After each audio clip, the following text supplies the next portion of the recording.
Hey there, you're listening to BD4, where there's no better way to get your Yankees and Knicks analysis. Yanks every series, Knicks every game, and MMA on occasion. Here's your host, RJ Carbone.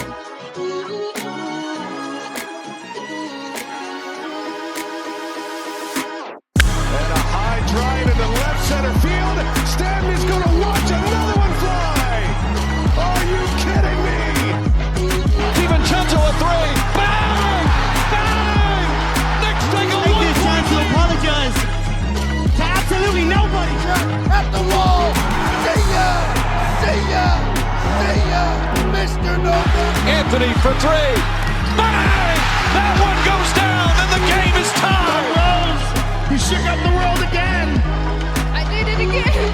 But I did it, man. I really just had Gonna have to. Bronson running away. Oh my! He has been the best player to put on that uniform. Ball game over. Yankees win. The Yankees win.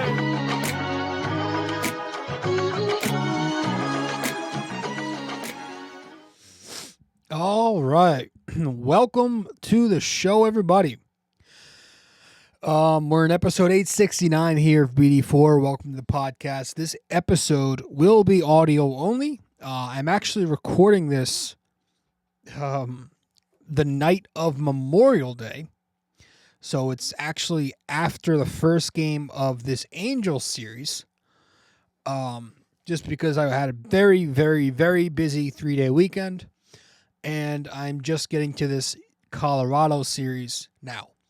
So that's what we're going to discuss. And so it is going to be a shorter episode, most likely. Although usually when we say that, we end up going the full 45 plus. So we'll see. Welcome. The Yankees continue to play some really good baseball.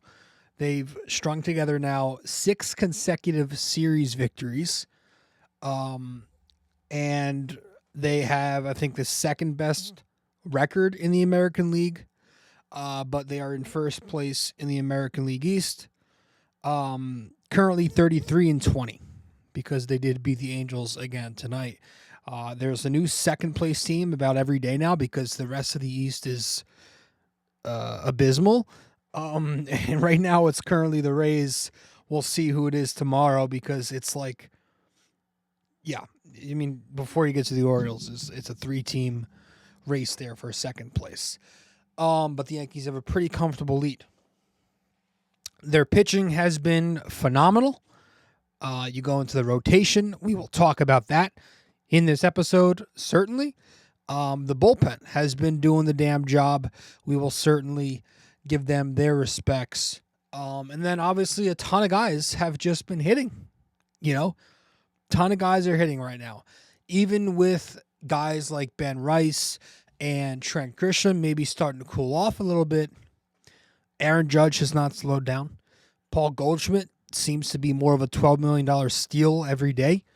And then Cody Bellinger has gotten red hot this month. He's been on an absolute tear.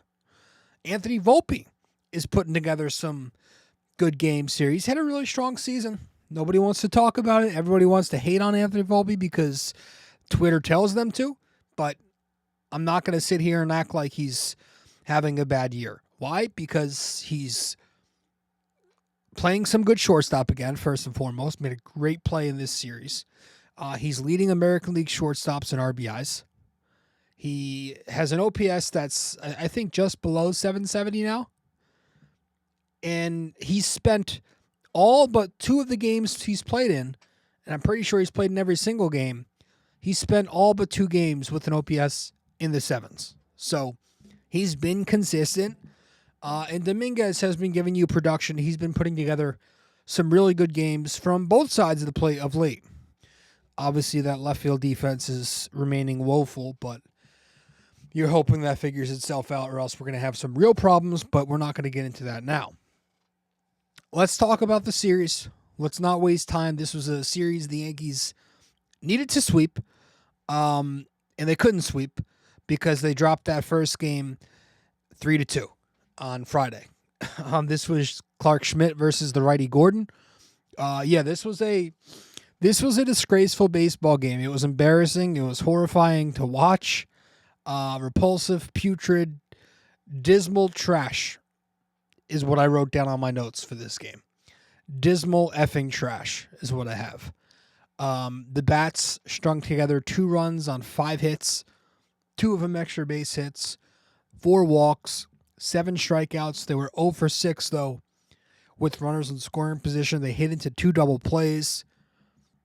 They let this guy Gordon, who's got maybe the worst stuff I've ever seen, go 6 innings, 2 runs, right?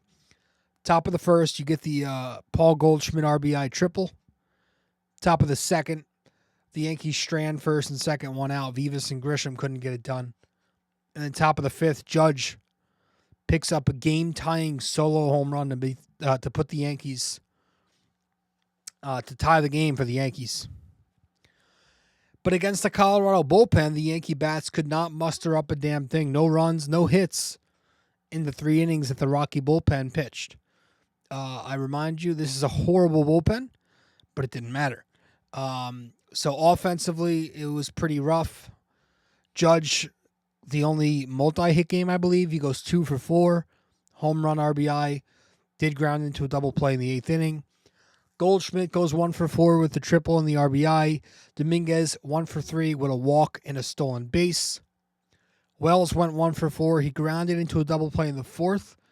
And then he ended the game with a soft line out to shortstop in the 9th. Volpe went 0 for 3, walked, struck out twice. He had some really bad at-bats in this game. Top 2nd, he struck out on 3 pitches. Top 6, he struck out on 4 pitches. And then in the top of the 9th, he just, he got a mediocre cutter up in the zone, then he pounded it into the dirt for a weak ground out. So this was not a good game for Volpe, but he did end up bouncing back. Grisham was 0 for again. Played over Bellinger in this game, which really bothered me. And then they didn't pinch hit Bellinger there at all in this game. But I think we're getting to a point where Grisham should be back to his 4th outfielder role and not really starting over hot bats like Bellinger or Dominguez even.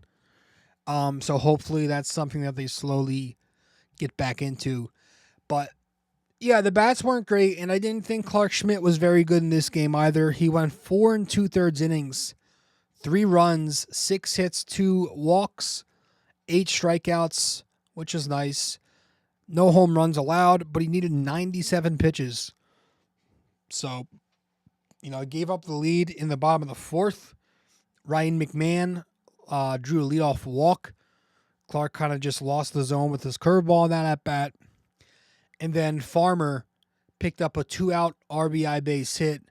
It was a cutter up and away. Ties the game at 1. Bottom 5, a tough 3rd time through again for Clark. Tovar and Goodman pick up back-to-back 2-out base hits. That's when Clark gets pulled for Tim Hill, who surrenders the RBI double to put Colorado on top 3-2. So it's kind of the same theme every time Schmidt pitches here. It seems like it's always the same line. It's like 5 innings-ish, 3 runs, give or take. It's always the same issues. It's usually 3rd time through the order. It's where it starts to get to him. It's left-handed batting. I know Colorado was 0 for 6, their lefties in this game against Clark, but McMahon did draw 2 walks, and he just couldn't land his cutter or his curveball to their lefties. And he just, a big theme with Clark Schmidt, he just never finishes hitters off, right? He had 19 whiffs in this game, but a lot of the time he would get to 2 strikes and he would nibble, or he would just spam his breaking ball outside the zone to try and get chases. But that's not the type of pitcher he is. He doesn't get a lot of chases. When Clark Schmidt gets swings and misses, it's usually inside the zone. I feel like his stuff is way too good for him to be nibbling. He was cutter heavy in this game, because that's the pitch that moves the least. And in a ballpark like this, he had to lean into the cutter. His curveball got hit around. So I don't know. It wasn't a good start for Schmidt. Hopefully he does bounce back next time out. The bullpen for the Yankees was fine. 3 1/3, no runs, 1 inherited run.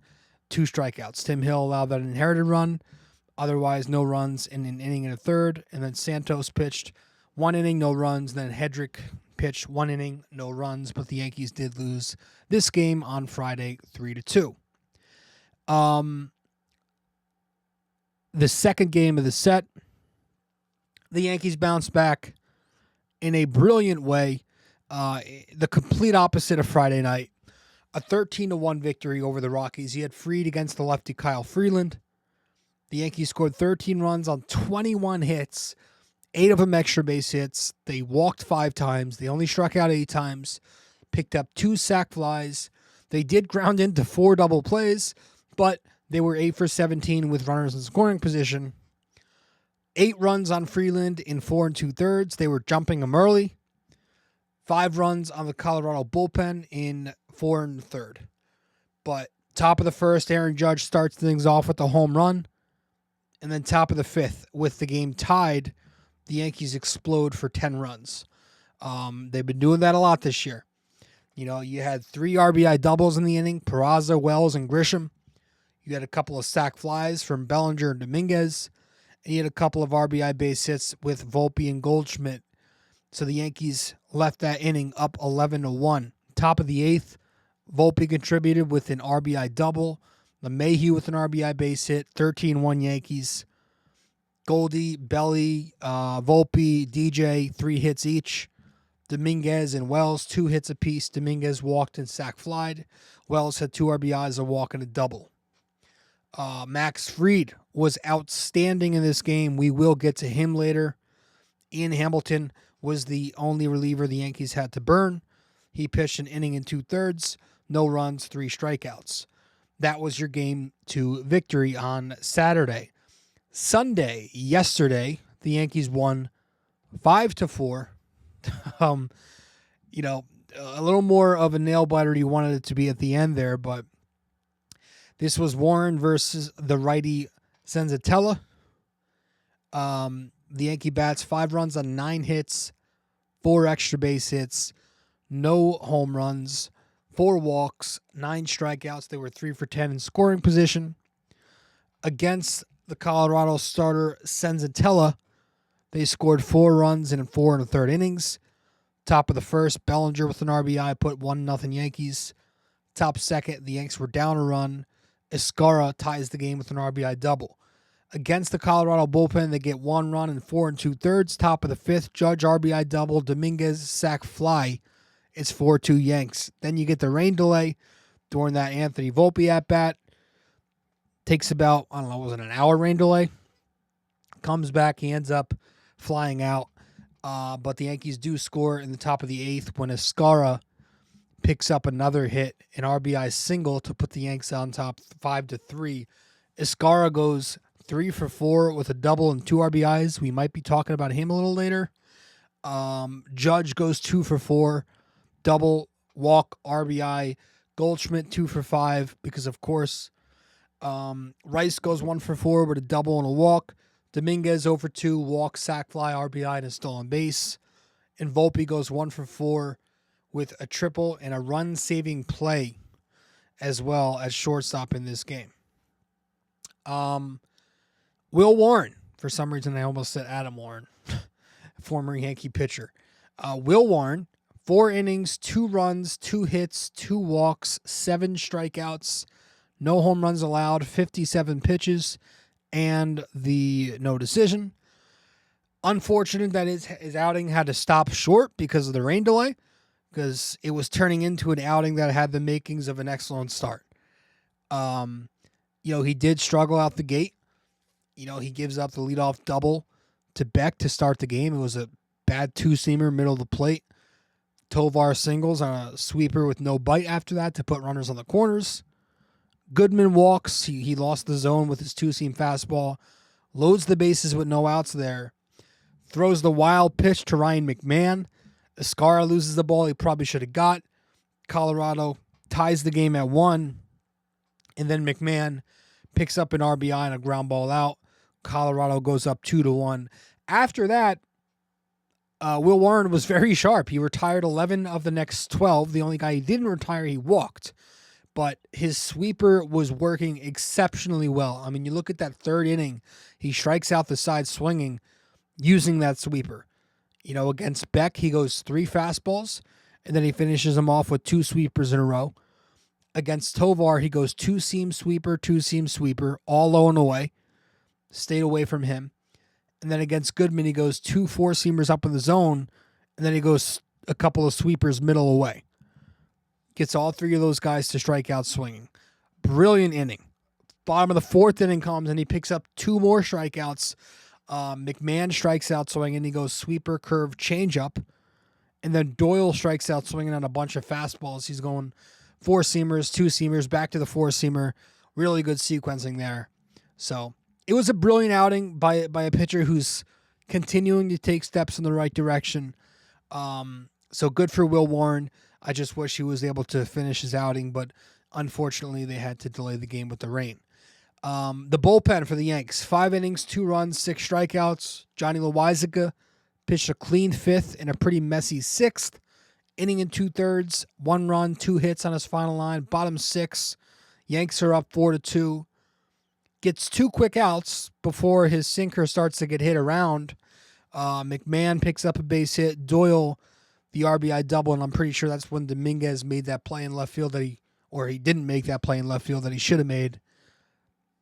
That made it 4-3. That's when Loizaga gets pulled for Mark Leiter.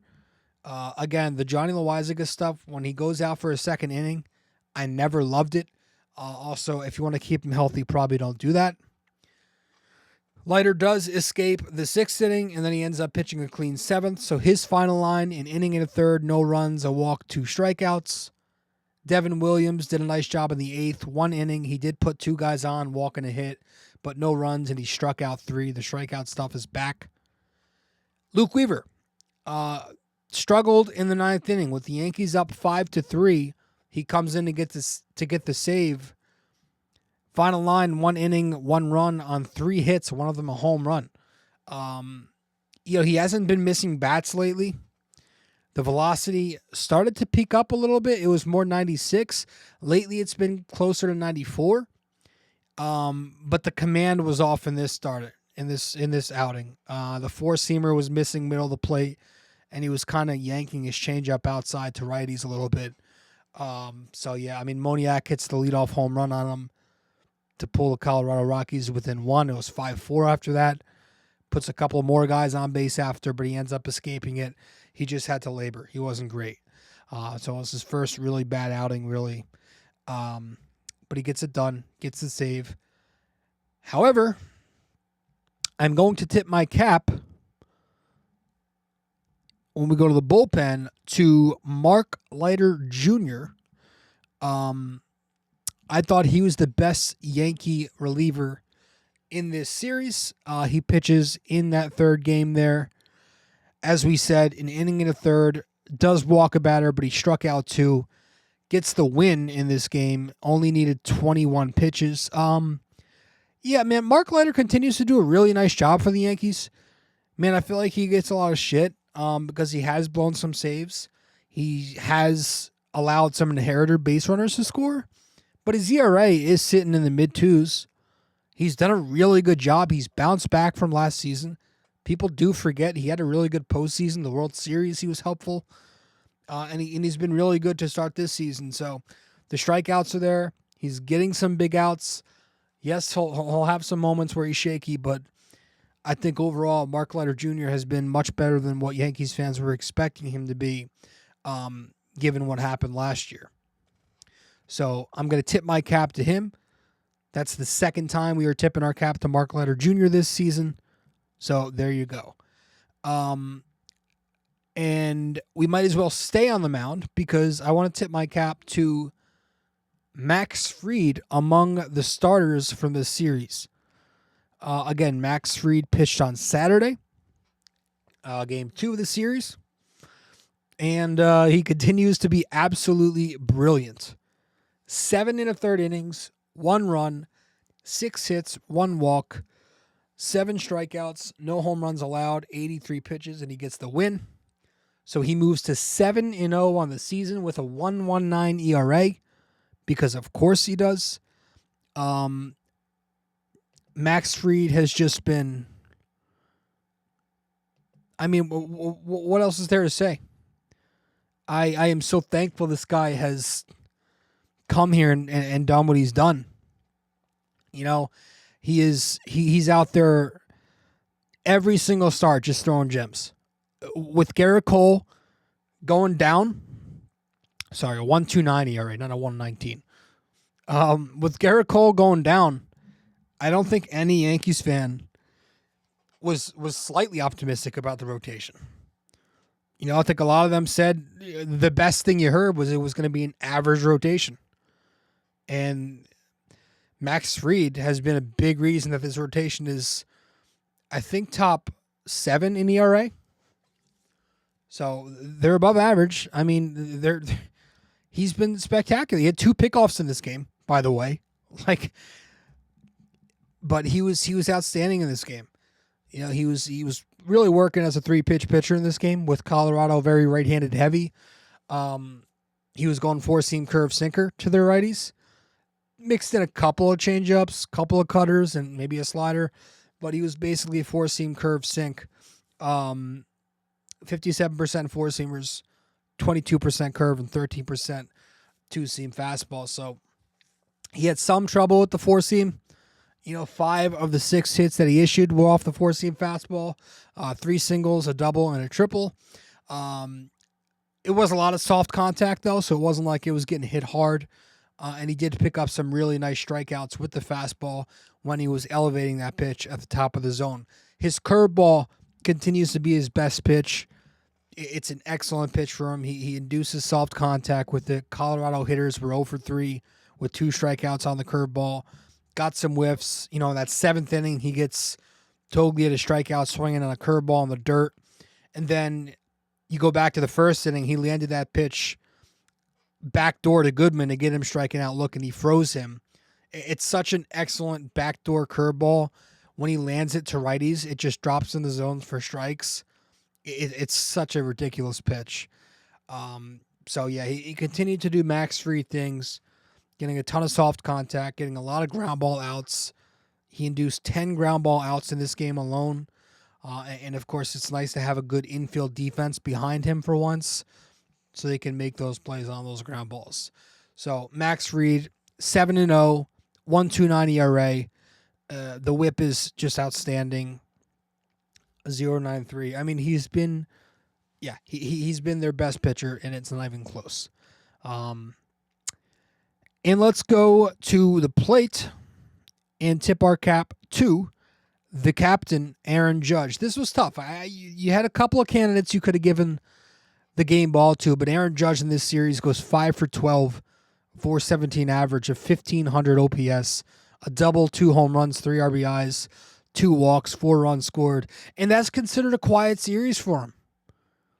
It was considered a quiet series for him. I mean, when you're batting 397 on the year, when you're getting on base at a 487 clip, and you're slugging damn near 760, that's a quiet series for you. The guy has to go 2 for 4 for his average to not drop. Think about how crazy that is. If he goes 2 for 5, it's going to go down. If he goes 1 for 3, it's going to go down. That's how consistently elite Aaron Judge has been. I don't know if he's going to bat 400 this year. Probably not. But I think he'll win Triple Crown. I think that's a very real possibility. Appreciate what you're seeing. It's really great.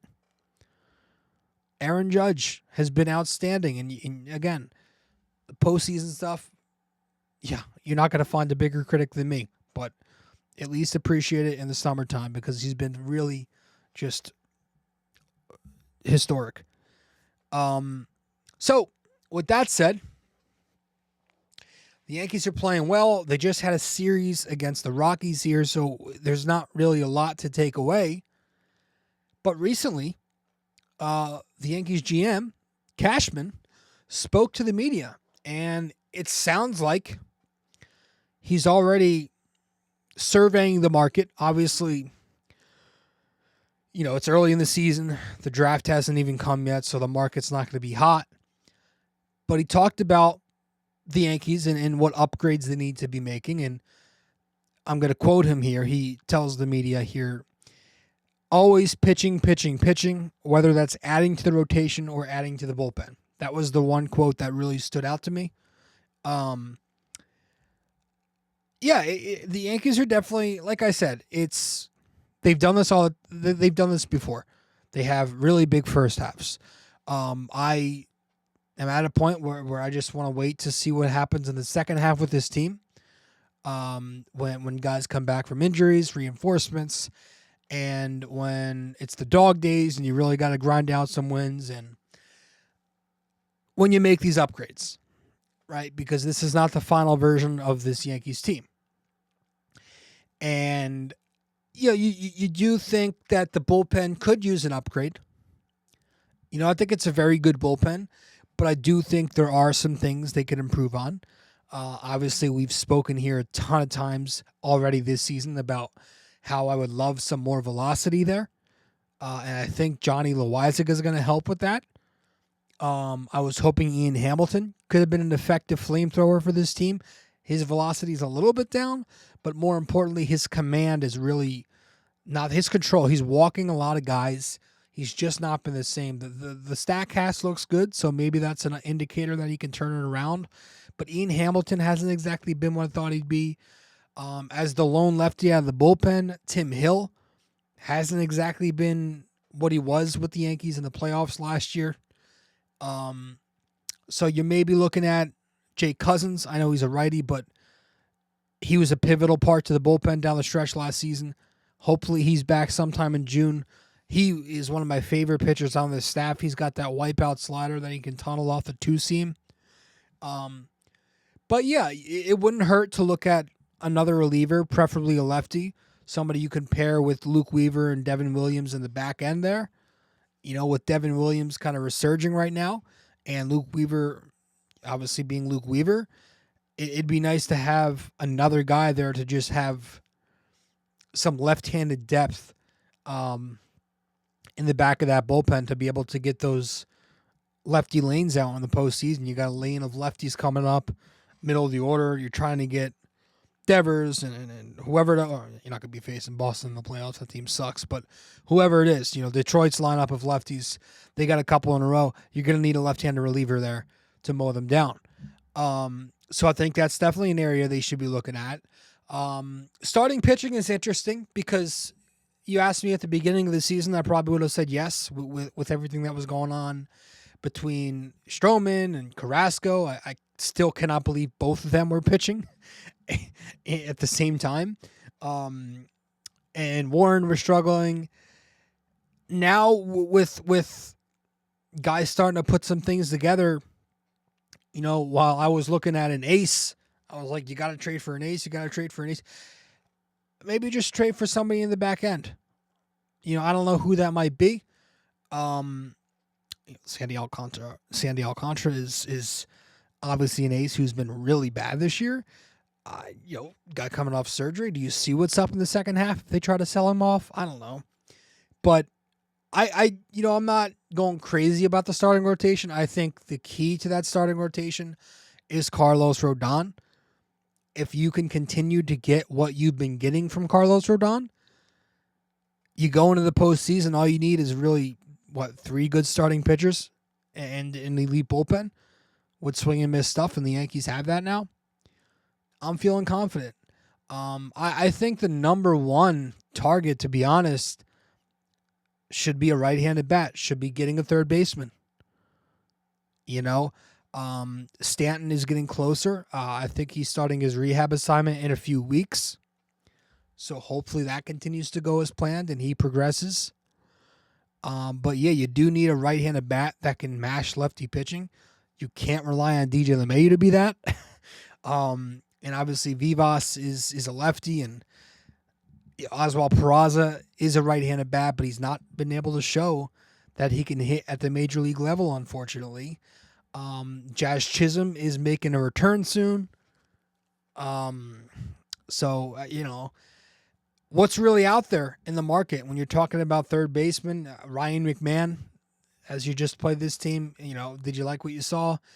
Sure. I mean, he had some moments, but I don't know. I'm kind of a hard pass with McMahon. His numbers are okay, but like a lot of that's ballpark factor.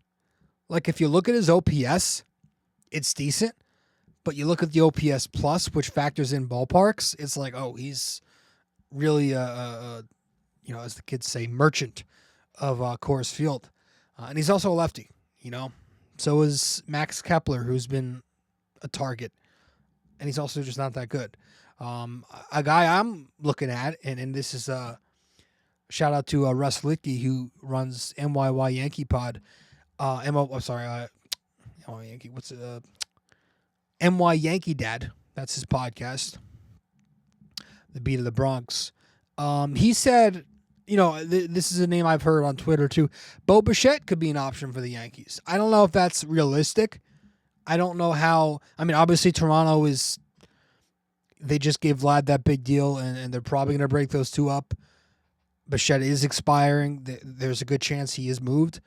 I don't know if he's going to be moved to the Yankees. I don't know if the Yankees are willing to part with what they have for a rental. I would be all for it. He's a right-handed bat. He can put the bat on the ball. He makes good contact, hits for average, and has some power who can hit left-handed pitching. Not a great glove. So you're talking about somebody with a weaker arm. Do you want to move him to third base? I don't know. If he comes in here, do you move him to second? And you have Jazz go back to third, who wasn't outstanding? That's the only thing, right? And a big part of the Yankees this season has been their defensive improvements. So yeah, it's. I don't think you're going to find anybody that's without qualms, right? Nobody's going to be without any flaws. I just think. I think the most important thing is to get a right-handed bat. So we'll see. You do need a shake-up at catcher. I'm kind of getting like, I don't want to say shake-up, but you need some production. You need some production at catcher. I'll put it that way. It's not going to come in the market. It's got to come within.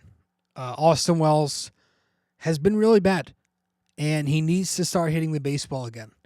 Now, if you want a positive, Austin Wells is still hitting the ball very hard. In fact, he's hitting it harder than he was last year. You look at the hard hit numbers, the exit velo numbers, the barrel percentage. It's all good. Very good. His approach has changed. Austin Wells is chasing a lot more than he did last year, which is why the walks are down, which is why the strikeouts are up. The whiffs are up a little bit. His batting average and his on-base percentage is poor because he's chasing more. That's a nice rhyme. He's mashing fastballs. He's taking care of fastballs. He's even been okay on some off-speed pitches like changeups. But he's been getting a heavy diet of breaking balls because he's not hit breaking balls this year. He's chasing those breaking balls outside the zone, and that is what's throwing him off right now. That's why he's batting in the low 200s. That's why his on-base percentage is in the high 2s. It's not Austin Wells. The guy we saw was very selective up there last season. So he is a streaky hitter. We know he started out slow, got hot in the middle of the summer, cooled off in September, October. So hopefully he does find it again soon because they're going to need him. But I'll tell you what, with what's going on behind him and around him, you're hearing a lot of people talk about the Ben Rice, Giancarlo Stanton conundrum. Is that going to be a conundrum if Wells continues to tank?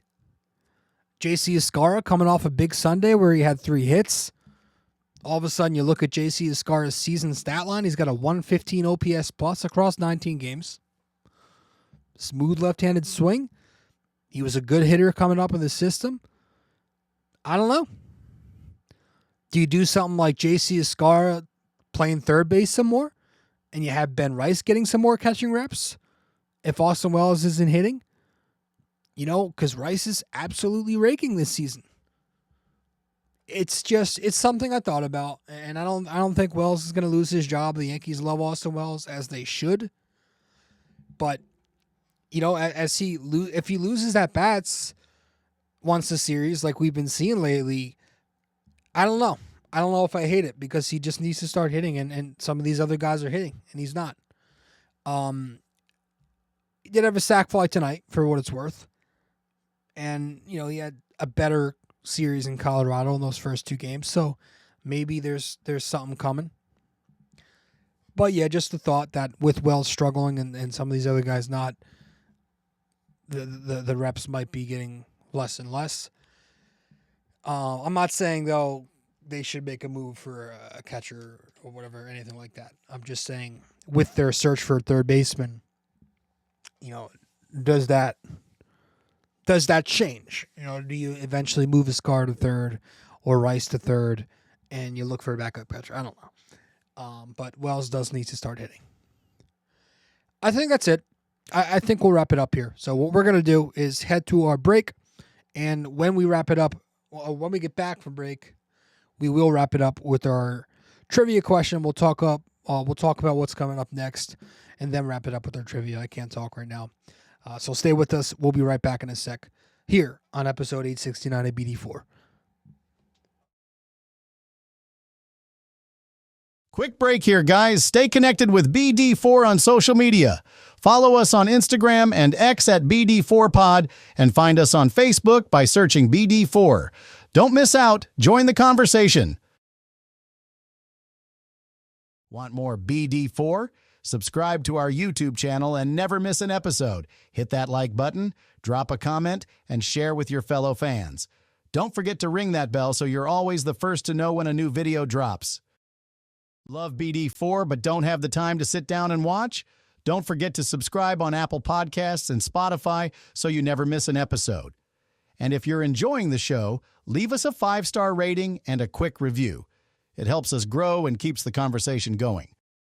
Want everything BD4 in one place? Head to our website at bd4blog.com. You'll find links to every podcast platform, social media, and even our blog, where we dive deeper into all things BD4. Check it out now and stay connected.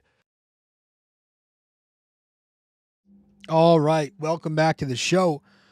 Episode 869 of the podcast. The Yanks take 2 out of 3 at Coors Field. Not enough, but does get them enough to win their 6th consecutive series. Up next, or I should say we're in the middle of, a Los Angeles Angels series. They're playing the Angels for 3 games. They just took the first set tonight. The first game tonight, 5-1. That was a nice game for the Yanks. Bellinger, Volpe contributing, Wells contributing. And they got a very nice performance from Ryan Yarbrough. And the bullpen wasn't bad at all. So that happened tonight, and they got 2 more against the Angels before they take on the Dodgers. But I do think there's a day off in between there to wrap up the West Coast trip. But they got 2 more against the Angels coming up. And with that said, that's all we got. We are going to wrap it up now with our trivia question of the day. Let's get to it.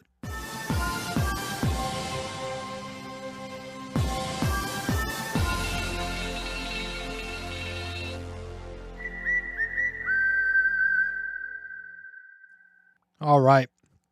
So for this episode, in episode 869 here of the podcast, our trivia question for the day.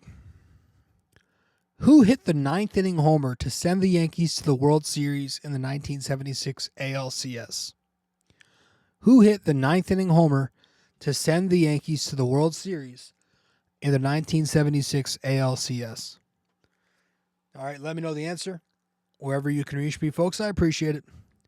Always do. With that said, we are going to wrap this one up right here. Just under 40 minutes here on the show. So I appreciate you tuning in. Gonna get to bed. It's late. Happy Memorial Day. Appreciate all who had sacrificed themselves for this country and for those who are enjoying their freedoms right now. I think a lot of people just forget about that on Memorial Day. And it's unfortunate because people just want to party and eat and go to the beach and get fat. But we do appreciate those who sacrificed for this wonderful country. So happy Memorial Day to all. And let's go Yankees. I'll see you soon.